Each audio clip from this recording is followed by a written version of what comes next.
நடப்பது நடப்பதாக முடியட்டும். இனி வீழ்வதும் வீர் கொண்டு எழுவதும் எம் கரத்தில். ரசூலுல்லாஹி ஸல்லல்லாஹு அலைஹி வஸல்லம் சொன்னார்கள், பத அல் இஸ்லாமு கரீபன் வஸயஊது கரீபன் ஃபதூபா லில் குரபா ஃபதூபா லில் குரபா ஃபதூபா லில் குரபா. இஸ்லாம் ஒன்றுமே இல்லாமல் தோன்றியது. அதுபோல் இஸ்லாம் ஒன்றுமே இல்லாமல் வீழும். எந்த நிலைமையில் ஆரம்பமானதோ அதே நிலைமைக்கு இஸ்லாம் மீண்டும் திரும்பும். கண்ணியத்தை இழப்பாய், ஆற்றலை இழப்பாய், வெற்றியை இழப்பாய், எல்லாம் இழக்கக்கூடிய ஒரு சூழ்நிலை வரும். ஃபுல் ஸ்டாப் வைக்கல, ஒரு வார்த்தை சொன்னார்கள், ஃபதூபா லில் குரபா. அந்த குரபாக்களுக்கு நற்செய்தி உண்டு. யார் அந்த குரபா?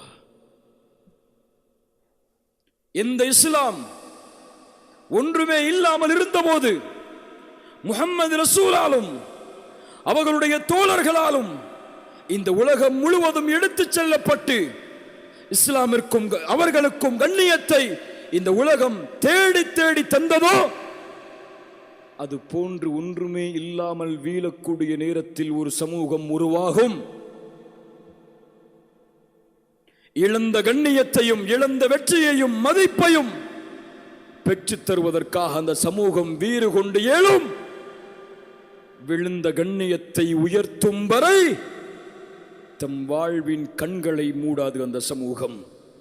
அந்த குரபாக்களுக்கு நற்செய்தி உண்டாகட்டும். அல்லாஹ் அந்த கூட்டத்தில் என்னையும் உங்களையும் ஆக்குவானாக. வாழ், மரணத்திற்கு முன்னால் இவன் போல் வாழ வேண்டும் என்ற வாழ்க்கையில் வாழ். கூட்டங்களில் தெரியக்கூடிய முகங்களாக உன்னை ஆக்கிக் கொள்ளாது. அந்த கூட்டமே உன்னை நோக்கி திரும்பி பார்க்கக்கூடிய முகங்களாக உன் முகத்தை ஆக்கிக்கொள்.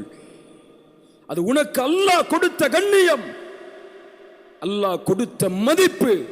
படைத்த இறைவனே உன்னோடு வாழும் போது, உன்னோடு இருக்கும் போது வேறு யார் வேண்டும் உன் துணைக்கு?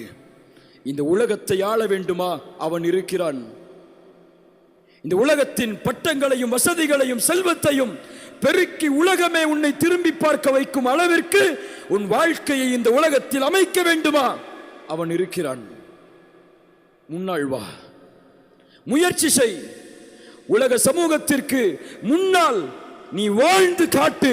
இப்படித்தான் வாழ வேண்டும் என்ற வாழ்க்கையை, இப்படித்தான் ஒரு முஸ்லிம் வாழ்ந்து மரணிப்பான் என்ற வீரத்தை உன் கண் மூடக்கூடாது. உன்னால் ஒரு மனிதன் வாழ்ந்தான் என்ற செய்தியை கேட்காமல். அதுதான் ரசூலுல்லாஹி ஸல்லல்லாஹு அலைஹி வஸல்லம் எனக்கும் உங்களுக்கும் விட்டு சென்ற பாடம்.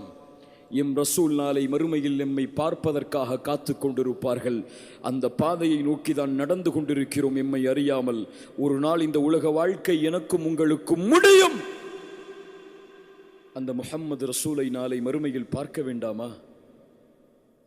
அந்த முஹம்மது ரசூலோடு நாளை மறுமையில் வாழ வேண்டாமா? அந்த முஹம்மது ரசூலோடு நாளை மறுமையில் அமர வேண்டாமா? அதற்கு என் வாழ்க்கையும் உங்கள் வாழ்க்கையும் போதாது. அந்த நபித்தோழர்களின் வாழ்க்கையை ஈடுகட்ட முடியாது, அந்த வாழ்வை வாழ முடியாது. ஆனால் அவர்களின் வழியில், அவர்கள் சென்ற நோக்கத்தில், அவர்கள் விட்டு சென்ற பணிகளை கையில் எடுத்து அந்த பாதையில் முயற்சித்தால் நாளை மறுமையில் முஹம்மது ரசூல் உனக்காகவும் எனக்காகவும் நாளை காத்து கொண்டிருப்பார்கள். உன் பெயரை, என் பெயரை நாளை மறுமையில் அறிவிப்பார்கள் முஹம்மது ரசூலிடத்திலே. இதோ உன் சமூகத்தில் ஒருவன் வாழ்ந்தான், உன் சமூகம் வெற்றி பெற வேண்டும் என்பதற்காக என்ற அறிவிப்பை கொடுத்து உன்னை அறிமுகப்படுத்துவார்கள். முஹம்மது ரசூலுல்லாஹ் ஸல்லல்லாஹு அலைஹி வஸல்லம் இன்ஷா அல்லாஹ் எம்மை கட்டி அணைப்பார்கள். அதைவிட உலகத்தில் வேறு எந்த இன்பத்தை நோக்கி செல்கிறாய்? வாழ்க்கை இது, ஒரு அற்பமான வாழ்க்கை இது.